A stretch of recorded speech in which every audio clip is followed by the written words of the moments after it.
I'm Ariana Grande. Hi, I'm Cynthia Erivo. And you're listening to the Broadway Podcast Network. Visit bpn.fm to discover more.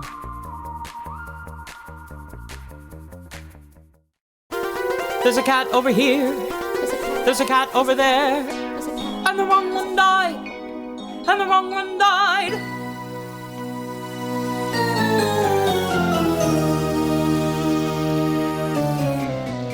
Welcome to The Wrong Cat Died, the podcast breakdown of the catastrophe. I'm your host, Mike Abrams, and today we have another amazing guest. He was the magical Mr. Mistoffelees on the U.S. National Tour 5 of Cats. So welcome, Ryan Jackson, and thank you for joining me. Good morning. Excited to have you. When I had her on, was like, you have to have Ryan on. And so I've talked to a lot of your cast now. I know like the Tour 5 went for like 15 or 16 years. So I've always trying to place like where everyone was. But you were in the early stretch of this, I believe, right? So you were in the 2002, I think it started in 2000 maybe, or 2001? Yes, correct. 2001, 2002, I believe. Okay. So you weren't in the first group, you were in the second group, right? Or were you in the very first group? Yeah, year two. Year two. Okay. So we're going to come back to the tour. Let's start with Cat's introduction. When did you first learn about the show? Was it the 1998 movie? Did you see it on Broadway? Like, when were you introduced to Cats? Well, I'm from Long Island, New York, and I went to college in Manhattan. And so my freshman year of college, I booked Radio City. And one of the guys in Radio City with me was going back to do Cats. So he's like, you should come see the show. Absolutely. I bring a bunch of my dance major friends. We go. And the show was incredible because it's just beautiful dancers, incredible singing. But I walked away being like, what was that? And then a year later, when it went out on tour, or 2 years later, it went out on tour, I booked the role of Mistoffelees, and I went out and instantly you have a different appreciation for it because you're in it. Yeah, totally. So how long had it been on Broadway at that point? Like, it's not new at this point, but it's still like, is it well known at this point for you at that point? Yeah, I mean, it was the longest running show on Broadway for decades. They actually did a beautiful passing of the torch when Phantom surpassed it as the longest running, and which are both Andrew Lloyd Webber shows. And so at the curtain call, the white cat comes out and she does the little paw in the hand doing the passing of the torch, and it was kind of beautiful. That happened, I want to say, early 2000s as well. So it had been around for at least a decade or two before I saw it. So you'd never been like introduced, like never danced it in class or seen the movie? Like was it just kind of in the ether for you, or was that like true of the introduction? I mean, it was part of the zeitgeist, like it had been around for decades, but no, my dad's a police officer. Like I didn't come in and see Broadway shows when I was younger. So like I didn't see it until I was working with someone currently in the Broadway show. Okay. So you walked out confused, beautiful dancing, no idea what I watched. No idea.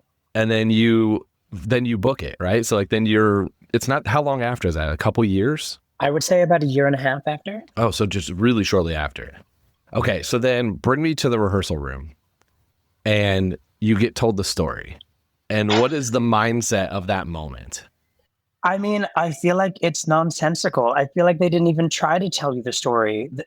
When we got into rehearsals, there's all this backstory, like layers of stuff that we never tell the audience, but doesn't come across in any of the staging or any of the lyrics. So I came into it as a dancer who was terrified of singing. And so my goal was just to get through my few little singing lines and dance to the best of my ability. I wasn't really invested in the plot. Story. Story at all. Just make sure you make your turns and then hit your few lines, and the rest is just irrelevant to you. Yeah. Well, I mean, Gillian Lynne came into rehearsal one day, original choreographer. So everyone is like terrified, like just nerves. And we're in this small rehearsal space, and my friend Eric Shorey, who played Pouncival, the first thing he does in the opening is like this pas de chat into a kind of like a penché, but his hands are touching the floor in a back attitude. And he just wanted to be so good for her. And he slammed his head against the mirror, and we were like, ugh! And then she stops the run after we get through Victoria Solo, the white cat. And she talks to us about how it's a sexual awakening. And we were all gobsmacked because this, dame is talking to us about sex. And I'm not going to tell you the story because she's a treasure, but we were all just jaws on the floor like, oh, I thought we were just cats. Okay, cool. Yeah. So this is, I've always been fascinated by this entire aspect of the show because I've heard the story of like Gillian Lynne will come in and talk about the fact that like the paw shake is like an orgasm. And like, it's like this whole thing is this like that you go into the detail of that in the rehearsals. And like, that is a clear part of the story. And then it's also like, but yes, kids are everywhere. Like this is the number one show you're bringing children to outside of The Lion King at the time. And it's always been kind of unique to me that like, there's so much of this unwritten story that's very clearly told to you all, but not the audience. And a few people pick it up, but if you come see it the first time, the first time I saw it, I did not think, wow, that's what's happening with the white cat. I was like, that is a very talented dancer doing body movements I can't even fathom. And I was impressed by it. I never thought that she was being lifted by her partner, all of these things that now I've learned. And so I can't even put myself into the room as you're learning that for the first time. Yeah, this beautiful over the head press where she's in a stag split. And then we find out that that's where she's losing her virginity. And you're like, okay. I was just thinking about pointing my feet and, being on my leg, but cool. So did you go into all the other stuff? Like, I mean, how much is talked to? Like, there's this like entire fandom on Mistoffelees and Tugger, that's a huge amount of the artwork and stories. Like, was that something that you talked about, or is that just, you're learning as you go? They give you the lore as you're in rehearsal, just so you can start to build your connections. But a lot of it is actor driven. Mm-hmm. But also, wildly enough, I ended up dating my Tugger for 4 years after the tour. So, I mean, it kind of happens with your staging. It kind of happens with your choreography. And then because there's a very thin wisp of a plot, you do lean into when they give you the lore about this and that. Was there certain days that you leaned in harder on certain things and other days you're like, we're not playing that today? Like how much of this is show to show? I mean, it's also a show where you're crawling around on stage and dancing so hard that your mics aren't on sometimes. So it was probably one of the most fun theatrical experiences I've ever had because like it's an ensemble show. So everyone is important and no one is important. Almost everyone has a solo or a feature, but then they fall back into the ensemble. So the storytelling pops in and out, or the weight of the storytelling pops in and out on each individual, but you're having fun, you're being silly, you're playing games that the audience shouldn't see, so the plot comes in and out. Was there any of those like lore or plot points that you all tried and then you're just like, this one did not work? Like, I can't, like, there's no way these two are brothers or friends or something that you attempted. Because like there's a super fandom that will pick up on tonight you all tried this. And I love that part of the lore. Now you're making me feel like a bad actor. No, I don't think we leaned into the acting aspects that much, but I feel like we did lean into playing murderer or, Zoo. And you'd have to, incorporate murdering someone in the middle of the show and they would have to fall down, but you could get away with it because people are literally crawling on their hands and knees. So no, not so much leaning into the plot aspect, but the fun. And I think that's what the audience loves. I think they love feeling the energy, even if they don't know what's happening. It's like essentially if you walk into a conversation and like two friends are laughing and they're laughing so hard that you start to laugh, you have no idea what they're laughing about, but that energy is infectious. And so I think the fact that the show is utter nonsense allows a freedom, and then the joy on stage invites the audience in. I love that analogy of like the two friends laughing, because that is definitely cats. Like you don't know what you're watching, but you're in it with everyone else. I saw a very regional production, and I remember at intermission the guy's like, I don't know, it's like the dancing's great, the singing's great. he's like, the performances are great, but I have no idea what's going on. And he was like loving it. And so I think that's very true. I want to go back to the having fun and the game Murder, it sounds like, that you're playing, because I love this. Like I work a corporate job. Like I don't have this like 8 times a week of the exact same performance that you all have to do for a year plus or for even longer, and having to keep it fresh. And I've always thought that Cats is a cool opportunity to really have more fun doing that than probably some other shows where it's very clear that you have to hit your marks. But you all are, like you said, you're behind, and there's almost all of you on stage all the time. So you have a little bit more freedom to get away with some stuff. Tell me more about Murder. Like, are you on stage, like, you have to essentially try to point a finger at somebody and get them to fall? Or, like, how does this work? Touch them and blink, and they're supposed to fall. And I remember Dee Rossioli was our Grisabella, and it's the end of the show, and she's going through the procession, and everyone's like, oh, sorry we were so mean to you. And everyone's, like, touching her, and she walks down and holding her paw and blinking, and her eyes getting big, and then her stumbling. She wasn't going to go to the floor, but she was like, okay, I see you. Like, it's just fun. It's one of those things where luckily you're able to use your craft to camouflage the aspects where you pull yourself out of the storytelling. Yeah. What other things do you do? Like, there's got to be more than just that. Like, how do you keep a show like this fresh when you're doing it, in different cities and the same show over and over and over again? Like, what are the other, like, did you play any other games? Did you ever have other moments to try to find ways to kind of keep it exciting and new for you? I mean, the show is incredible. I mean, it's a big sing. It's a very hard physical show. So any given show, you're in a different configuration because we had swings, and the swings covered a multitude of parts. So every show was different because someone was nursing an injury, someone was dealing with allergies in the new city. And so even though you're doing the same show 8 times a week, who you're playing with is different. And they will say the line and do the dance step as they're told, but the way they do that, the colors with which they imbue their choices, informs you, and so it's different.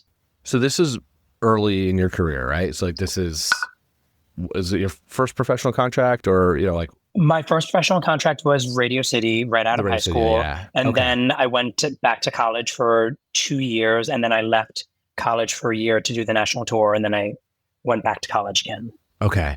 So I'm very curious about, like, again, this is such a big show. It's a very well-known show. You're going from city to city. What were some of the things you've learned from that experience that you brought to other things you did later in your career?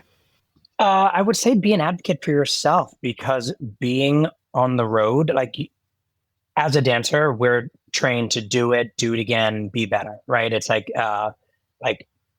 repetition is your teacher. Mm-hmm. Where an actor, singer listens to their voice, plays with their intentions, where we're told, do it again, do it again. And so there's a lot of wear and tear injuries from that. And so being able to advocate for yourself, where you're saying, do I pull back to maybe 85, 90% and do the show? Or do I take the show off and let them get 100% from the cover? Also getting injured, being on the road, going to doctors and them saying, what do you need? I'm like, what? I'm not a doctor. I would like you to look at my knee or my hip or my beep or my boop. And then being like, I don't know, 2 days off the show and a muscle relaxer. I don't know. Is that what I'm supposed to be saying? So, like, it was very weird to, at such a young age, be given professional responsibility and then learning to advocate for yourself, because you can only do so much. And your responsibility is both to yourself and to the production and to the people you do the production with. So you're constantly switching hats. Yeah. It's interesting to hear you say that, because I know there was, in the theater world, there was a hot take that kind of, I mean, it made more noise than I think it should. It was kind of taken out of context, but I forget who it was, but someone said that, like, they're not always giving 100%, they're giving 70% or something. And then we're recording this during a lot of the sports playoffs, like the Knicks just won last night when we recorded this. There's been a lot of that. And there's been this kind of meme going around in the corporate world, which is like, you only have to win 3 of your 5 days of a week to win the week. And it's kind of interesting hearing you say that, of like realizing that you might not be able to give it your all today, and like, do you still go do it part of the way, or do you let somebody go on because you have swings that can come do this? And it's such an interesting like parallel to the other things that happen in other corporate jobs where there's similar things. And to hear you say that, because it's such a true point in like the current climate of the work world, that there is this need of like, all right, I don't have to go 110 all the time. That's like not healthy for us. How do I sustain? And especially doing something so physically demanding 8 times a week like Cats. I mean, I've always called theater and the arts a dream job, because some days it's the dream and some days it's a job. And when you just have to show up, that's when you lean into your craft. You make sure, how do I do what I'm being paid to do? How do I make sure that the person seeing this production for the very first time is getting everything they need from me? But also, how do I save? Do you know what I'm saying? Like, maybe you're singing lighter in the ensemble moments so you can sound beautiful and resonant in your solo. Maybe it's relaxing a little bit and using more nuance in your movement, and then keeping the power for the jumps and turns where you really need to turn it on. Yeah.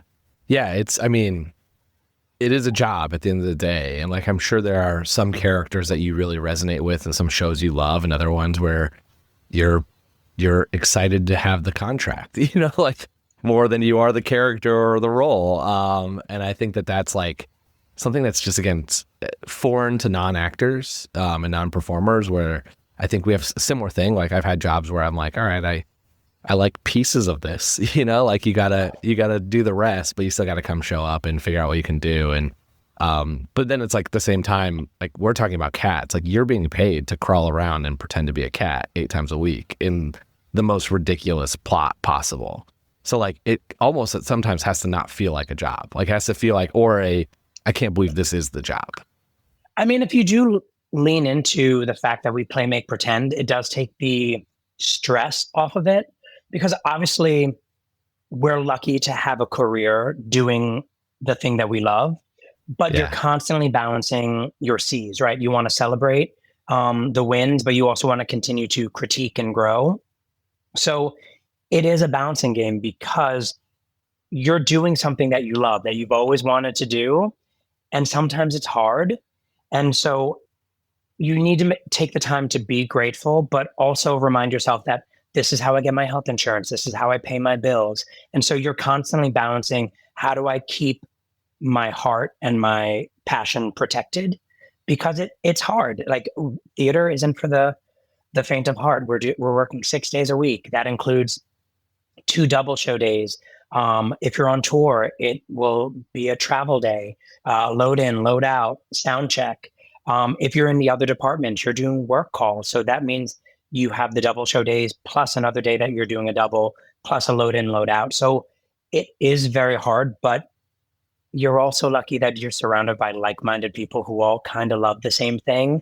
And it's the people that pull you through when the job itself is hard. Yeah.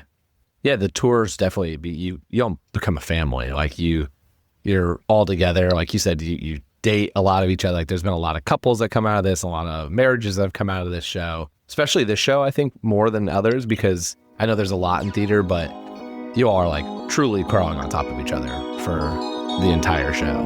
We're going to take a quick break, and then we'll be back for more of The Wrong Cat Died. I want to talk a little bit about the fandom, because Cats fans are so fun and passionate. And, you're talking about kind of the craziness of the storyline. Like, they're the ones that know. Like, a lot of the lore comes from the fandom just as much as from the creative team. Did you have any, or remember any kind of like really unique or fun experiences on the road with fans that were in each city? Yeah, actually, Cats was the first time I was introduced to what you call a superfan, someone that really invests in the property, and then the characters and how the characters are portrayed, and the different casting and how people play with each other. And then I was lucky enough to be in Wicked for many years, and found the same thing, where people are just so invested, and then they love the different choices you make or how you're doing this different than one of your predecessors or someone else who's currently doing it on Broadway or on the first national, on the second national. It's very cool. And those people with the passion that they have remind you how special it is that we do this for a living. Yeah. Yeah. It's, I've noticed that a lot of the lore I've read has been like, this one actor made this one choice, this one night, and this super fan saw it. And all of a sudden those two characters are dating or brothers or this. And it's like, they weren't that before. And it's all probably because you all were playing murder or, you know, or like something else, you know, like there's something else happening on the stage that had nothing to do with the plot that has turned into a piece of Cats history now. And, you know, like I always joke that I don't think anybody asked the question about the Jellicle choice until my show at this level of depth. And it's like, yeah, it's just adding to the lore, which is again, a cool piece of this particular show because it's so unwritten in ways. Did you get handed any, as a Mistoffelees, any art at the stage door? Did you keep any of this? Like, how much do you have? Honestly, so lucky to have people love the show that much and give their time and talent to create something for you. I will tell you, backstage, everyone's dressing station was covered with fan art, and it makes you feel special that you are playing a role that someone really connects with. How many of them were you and Tugger? A lot. All of them? A lot. Yeah. It was like a premonition. Like, you will date this guy. Yeah. Okay. The other thing I want to talk about before we get to some fun stories and some other stuff about, the show is obviously you now have a career as makeup supervisor. I think this will come out probably after Death Becomes Her, but you're doing on Death Becomes Her. This is a show that like the makeup is such a focal point of like learning the show and doing it and the plots and the different things and how like it's a part of what you're taught.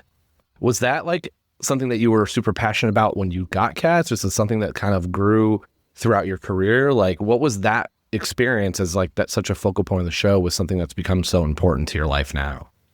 I mean, it's one of my favorite stories to tell. Like, the makeup is so prevalent. It's part of the character. It's part of the aesthetic. It's what helps transform you, right? Besides putting on your little rope tail. But they give you makeup fittings, but they have to go through an entire cast. So you're not getting a lot of hands-on. You're given a fitting. They show you your plot. They give you the basics. And then it's your job as the artist to hopefully grow.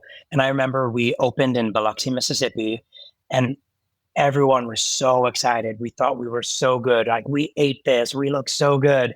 And then a month or two later, you look back and you're like, oh my God, we look like we were finger painting. This is so bad. But that's another thing that's kind of amazing. Like, I loved the makeup for Cats because, one, it introduced me to makeup. But also, it gives you that time to just relax, focus all your energy on small lines, on the blend, which is kind of like, I always say it's like Zen. It's like drawing like little lines in the sand. It's just very focusing. And then also, like, if you're a dancer, you sit on a heating pad the whole time. So your, lower back and your hamstrings are getting warm while you're making yourself into cat makeup. Yeah. It is such like, how fast can you do it? Like, what was the first, like you said, your finger painting the first day, like the first show is probably, I've heard people take some like 2 hours to do it. And then by the end, they're like 15 minutes at best. I mean, it all depends on the person and the plot, because some of the plots are easier than others. They have less colors or less line work, or just some people are just more adept with their hand. But honestly, anywhere like a swing would throw their face on in like 5 minutes, because sometimes they'd have to go on after the show started. But in the beginning, I mean, some people would take up to an hour to do their makeup, and other people about 20 minutes. Okay. I love the process. I feel like it would be me and my dressing roommate, who played Old Deuteronomy, Martin. We'd sit down and we would chat the whole time, but you're trying not to move your lips while you're doing your line. And after a year of this, like, someone would come in and say something and I'd answer, and Martin would respond for me because he knew exactly what I was saying, because he'd been hearing me talk without moving my lips for a year, 8 times a week. And so I don't know, it's kind of a magical part where you just get to the theater early and let the day fall away, and you slowly become your character or focus in on the fact that you have like a 2.5 hour dance show that you're about to do. Yeah. I mean, there's got to be a little bit of like, you put the costume on, you kind of get into character, like you said, the tail, but that's probably even more so because like you don't look like the same. Like you're like a different person the minute that's finished. And so there's got to be a little bit of you're now fully in cat mode. I mean, it's when you clock yourself in the mirror, but it's more when you see your friends. You're like, oh, right, you're dressed up as a cat. It's very strange. Like, I mean, I used to love the whole pre-show process. It's like I love going to a party because it's more about the pre-gaming and getting your look together with your friends before you go to the event. And I kind of feel like that with cats because once you get going, once you hit play, the show just goes without you. Like you're just like, you're on the treadmill, but it's the pre-show that you're in control of. Yeah. I've been fortunate to be in a couple regional and then the international tour and some other ones where I've been able to like be backstage like right before they start. And it is kind of like, again, a reminder that you're doing this so often that it's like second nature. And so there's just like normal conversations happening. And then all of a sudden it's like, are you blind when you're born? And then it's just like something snaps and everyone just is ready to go. And there's, like, again, it's a skill. It's a skill to be able to like just flip your mindset right away and be in character and do that. Well, I also used to laugh about with my friend Jean-Michel, who is Victoria the White Cat, because she has her solo right off the top. Like, so she needs to be at peak moment from like the top of the show where Mistoffelees, you have to, you're the 11 o'clock number, essentially. Well, not the 11 o'clock number, that's Grisabella. But like you're 3/4 of the way through the show to really do your presentation. Look at me, let me show off. And so the entire time you're like balancing it out. You don't want to hit everything too hard because you still have a huge solo in Act 2, which also was wild because I'm terrified of heights, like petrified of heights. And you go up in the truss and you come down on a rope and you're supposed to be, you push off and you're supposed to spin on your way down and you're leaning away from the rope and your jacket has electronics in it. And so it would light up by you putting your thumb and your middle finger together and that would turn it on and turn it off. So you're like clicking it as you're going. So the jacket is flashing and you're spinning and the whole time, literally for 8 times a week for a full year. I was like, this is how I die.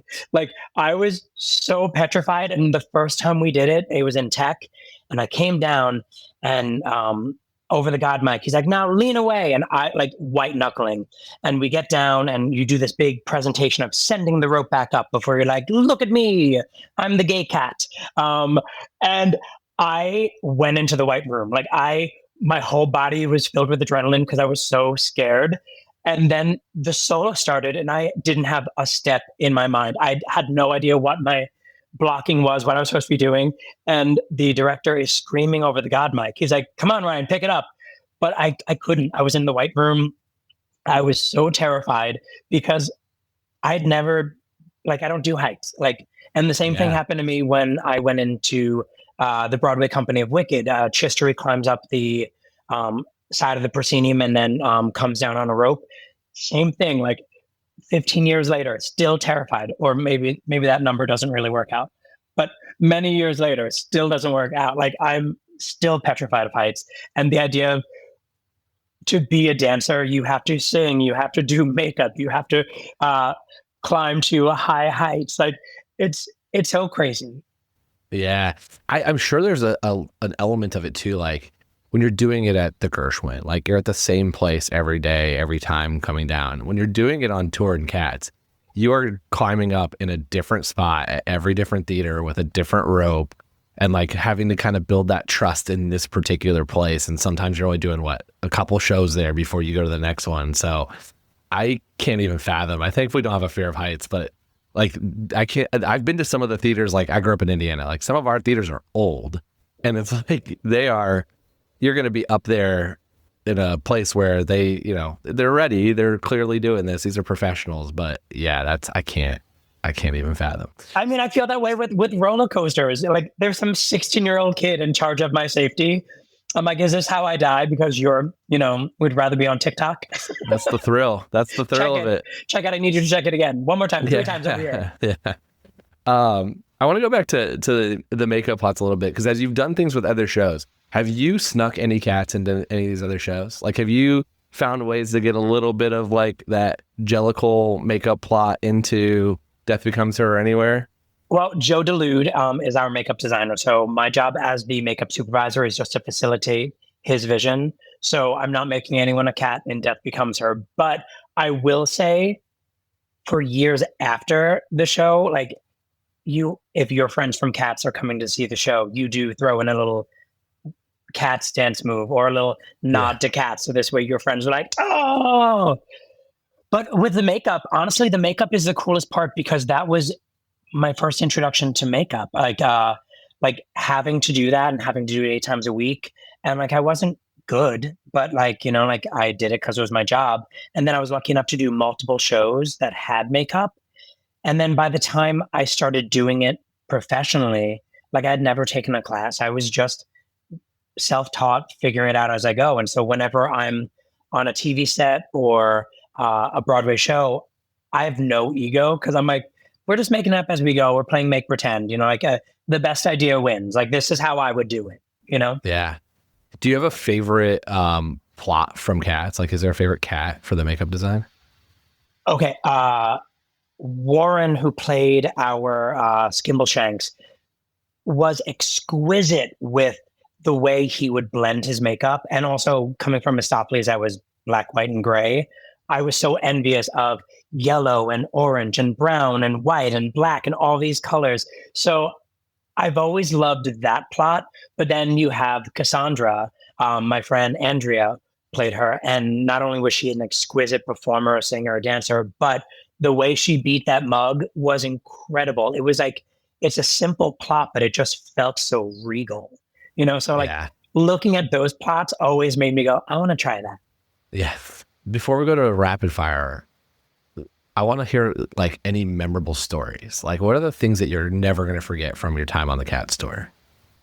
Oh my God. I mean, going to the White Room was terrifying. I don't think I've ever really had that happen on stage before. Luckily, it was during a tech rehearsal, so that was good. I don't know. I just feel like I just think about that tour as just being so full of life and joy and fun.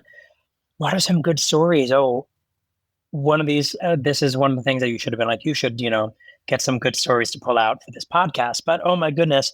I mean, playing murderer, trying to kill Dee while she's in the procession, laughing during the orgy, because I mean, like, you're exhausted, you're crawling all over each other, everyone's dripping with sweat during the ball, during the part where you get to like actually like, it's almost like you go to sleep before it comes back up. And so that was always fun and crazy. I remember my last show, David Henson, the hair and makeup supervisor, gave me this glitter. And he was like, when you come down on the rope, I want you to throw the glitter out into the audience. You know, like, it'll be your farewell. I'm terrified of heights. And also, like, my dad's a police officer, so I grew up with all the things that'll go wrong. I'm like, what if this blinds someone? What if I fall off the rope? And I was like, oh my God, David, that's amazing. Thank you so much. And as soon as I walked away from him, I put it in the trash can and wiped my little paws off, because I was too afraid of, like, you know, blinding an audience member or falling to my death. No, I don't know. One of my favorite things is, like, we used to love McCavity, because he's a transition cat. Whenever you're done, someone yells McCavity, everyone runs off stage. Next number comes on. So it's like, someone just yell McCavity. That's interesting. Okay, so that's whenever that's said, you get to come off. So it's like you're just Pavlov to the word McCavity. Correct. The mouth waters. You just want to get off stage and sit down for a minute. Was there any stop, like any city that stands out as like, this place was either like the most Cat super fans or just unique as a city to end up in on tour? I mean, New Orleans was incredible. I remember I want to say the Sanger Theater, which I don't know if it exists anymore, because I know it had a really tragic fire a couple of years ago, but that was beautiful because it's a historic theater. The culture of New Orleans, the food, the drinking. We just had such an incredible time. And I remember the stage door always being full with people being so excited about what they just saw. We're going to take a quick break, and then we'll be back for more of The Wrong Cat Died. One thing I do want to talk about before we go to the rapid fire too is the Jellicle Ball, with having a little Broadway revival in a completely different way. So have you had a chance to go see that production yet? I have, and it's incredible. It's the fact that it didn't win the Tony for Best Revival is wild, because it took a nonsense show, put a lens on it, let us look at it through a different framework, and everything works. It's so smart. It's incredible because they put into the ballroom culture, which the show is a pageant. It makes no sense. But if you're making the premise a ball where it's introduction, it's not about who should go to the Heaviside Lair. It's about show me the best in this category. And it's smart and it's beautiful. Like, I'm so happy it's as successful as it is. And I hope it runs for a long time and people need to come see it because it's so good. Like, we were just talking about this, like, after you've done the show, you have such an investment in the characters and the portrayal. But it's wild that Cats, this nonsense show, has been a worldwide phenomenon for decades. And now bringing it back through the ballroom lens is wild. Like, it is a must see. Yeah, it's so cool to, like, when you see it, if you haven't had a chance to see it, like, you got to go. It's so good. Whether you love or hate Cats too, like, that's the beauty of it. It's one of those things where, like, you walk out and it's like, I can't believe this hasn't been thought of or done before. You know, like, it makes so much sense. And then it's so cool to see the representation through a vehicle that is, again, so well known, but then so different. So I was out of town for the Tonys. I was out of the country, so I didn't get to watch it live. And I was, no shade to Ragtime, which is a great production and an incredible show. But this is, to me, what the definition of what a best revival is, which is, like, they took one of the longest running shows that is currently playing in, like, it's in like 4 or 5 US cities right now, and the international tour is about to start in India, and it's all this stuff, and it completely reinvented it, and it works. And it's like, that to me is like, it's such a bummer it didn't get rewarded. I'm glad the creative team did, like Queen Jean for costumes and Bill and Jalen for directing, and Amara Natoro for choreography. Like, it got some love, but that is to me the definition of what a best revival should be embracing. And I'm sure there's some politics behind it that, some people are talking about online, but I'm just so glad that it's doing well and people are seeing it and people are embracing it. I wish everyone doesn't have to come. I will say my one ask, and this is probably reaching the wrong audience, but you don't have to talk about how much you hated Cats to tell me how much you love the Jellicle Ball. Like, we can just leave that at the door here. Everyone's starting by being like, I'm a Cats hater, but I love this. I'm like, you could just love it. You don't have to lean in with it. But it is such an amazing cast. It's great. They're great people. They are doing phenomenal work. And I love that. I mean, a really big kudos to Andrew Lloyd Webber for, like, not just, I don't want to say allowing it, but, like, for giving creative license to do something that's a little bit risky, without the success for something of his that's been so successful. Is like, that is very progressive and transformative for him to do that. And I love everything about it. I couldn't agree more. Okay, let's do some Cats rapid fire. So Hit me. I want to hear all of these answered as you, Ryan, not Mistoffelees. So just your answers. So if you could go on one night, any cat, doesn't matter, male, female, whether you can dance it, sing it, who do you want to perform as? Oh my God. I mean, Grisabella is like the princess track. She comes on, she sings 2.5 songs, and then everyone's like, you're the best, shoot it through the roof, Yep. Yeah. I mean, extreme print. It's like 15 minutes on stage. Yes. They are now making, in the more recent productions, they do make Grisabella dance the opening number as another cat. Oh, so no, like, she's always been in that. Oh, she's but like, okay. She's like on the tire, not really doing anything. Yeah. Okay. So she's doing armography. Favorite and least favorite cat from a personality. So, like, which one would you want to hang out with and which one would bug you? Oh my God. I mean, like, Tugger's hot. They're like, we're all drawn to him. I think Buster Jones would be just insufferable. Okay. Yeah. Yeah. I mean, no notes. Favorite song in the show? Oh my God. Remark the cat. It's like this tiny little snippet. It's where she comes on and it's like, sexy, it's sultry, and then everyone's like, "Get out of here, you!" I don't know. I love it. I think it's one of the ones that's my favorite. Or hold up, or Moonlight Daylight, like just with the syllabub, but also syllabubs are cast. Andrew Lloyd Webber either likes it, Disney princess, perfect voice, or raspy little girl voice to show innocence. And when you have that pure Disney voice, that like princess ping, like I just think those two songs are also gorgeous, but they're like snippets. They're not full songs. Yeah. I always ask the fun one. So you did Wicked for a while, and you did, you're working on Death Becomes Her. If we could stick a cat in one of those shows, which character are you putting in, and how are they interacting in those shows? I don't know. Throw Munger, Jerry Rumpelteazer into any show. I feel like, come on, we want mischief. We want chaos. I feel like that's going to make every show better. And then let's go ahead. If we're going to insert those two chaos demons into, Wicked or Death Becomes Her or Beetlejuice or anything like that, then we can go ahead and like trim out one of the like parent songs. Trim a verse from the Wizard. Yeah. Okay, I love it. All right, $1 million question is, I've argued at length that I don't think Grisabel's the right Jellicle choice. So I want to hear, who is your Jellicle choice and why? Okay, absolutely. Like, let's decide not to be mean to her. Cool, check. But I mean, you would have to be an absolute monster not to pick Gus. Come on. Like, agreed. Like, he's so sweet. Like, the portrayal by like every actor that's ever played Gus is just so endearing. And then depending on which version of the show you're getting, if you're getting Peaks and Pellicles versus the aria, then you get to see the bravado, and like him showing what he used to be, or maybe, the big fish version of it, But yeah, Gus, hands down. Like, let's be nice to Grisabella and let's send Gus up there, because let's be honest, he'll be dead before the next choosing. I think that's the key part, is that Grisabella, you have the whole redemption arc of like, bring her back to her family and then let her stay. Like, give her a year. She can go next year. Have a birthday, like have a little time with your family, and send Gus right now. Yeah. Like, okay, how about we let you have a redemption arc instead of just being like, yeah, we were mean. Get in the tire. Bye. Yeah, exactly. Well, this has been super fun. How can people stay in touch with you on things that, whatever's next for you? Oh, I mean, you can follow me on Instagram at This Guy's Makeup. That's my body paint and makeup account.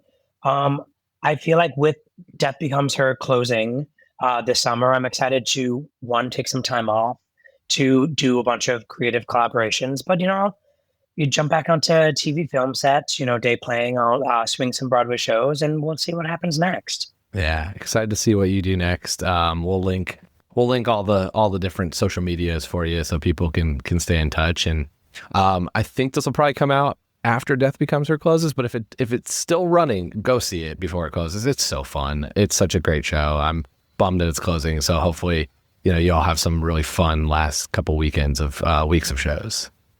Thank you. And also the national tour is going out this fall. So if you don't get to make the end of the Broadway run, I mean, it'll probably come to a theater near you. Coming to a city near you. Yeah, that's right. Well, this has been so fun. So thank you for coming on. Thank you for having me. And thanks everyone else for listening to this episode of The Wrong Cat Died, the podcast breakdown of the catastrophe. To follow along, you can subscribe on Apple Podcasts, Spotify, or this podcast. Follow us on social media at The Wrong Cat Died, or check our website, thewrongcatdied.com.